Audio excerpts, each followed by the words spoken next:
বাংলাদেশে তামাম পৃথিবীতে যতগুলি নেতা এসেছে, একজন নেতা দেখবেন না যে পৃথিবীতে গুনাহ মাফ পাইয়ে জান্নাত, গুনাহ মাফ পাইয়ে দুনিয়া থেকে চিরবিদায় নিয়ে চলে গেছে। এমন কোন নেতা নাই যারা জান্নাতের সার্টিফিকেট পৃথিবীতে নিয়ে চলে গেছে। আছে নাকি? কথা বলেন, কথা বলেন, আছে নাকি?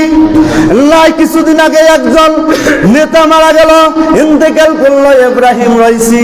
তিনিও কিন্তু জান্নাতের টিকিট যে পেয়েছে তাও কিন্তু না, তেনার গুনাহ যে মাফ হয়েছে তাও কিন্তু না।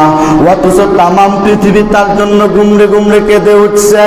আজকে দেখেন কিছুদিন আগে একজন বিশ্ববরেণ্য আলেম আল্লামা দেলার হোসেন সাইদি তিনি মারা গেল। তার জন্য সবাই কান্নাকাটি করছে, অন্য অন্য দলেরও লোক কান্নাকাটি করছে। কিন্তু দেখা গেল উনি যে গুনাহ মাফ পেয়েছেন, উনি যে জান্নাতের টিকিট পেয়েছেন, বাজান আপনারা বলেন যে উনি মাফ পেয়েছেন, জান্নাতের টিকিট পেয়েছেন, এমন কোন গ্যারান্টি আছে নাকি? কথা বলেন, কথা বলেন, আছে নাকি? আজকে আপনি আমি কার স্মরণে আপনার আমার জীবন দিতে চাই? কেউ বা বলে ভয় করি না মরণে বঙ্গবন্ধুর স্মরণে, আবার কেউ বা বলে যে ভয় করি না মরণে জিয়ার স্মরণে, আবার কেউ বা বলে ভয় করি না মরণে এরশাদের স্মরণে। কথা বলেন ঠিক কিনা? কার জীবন তুমি কোন নেতার জন্য দাও?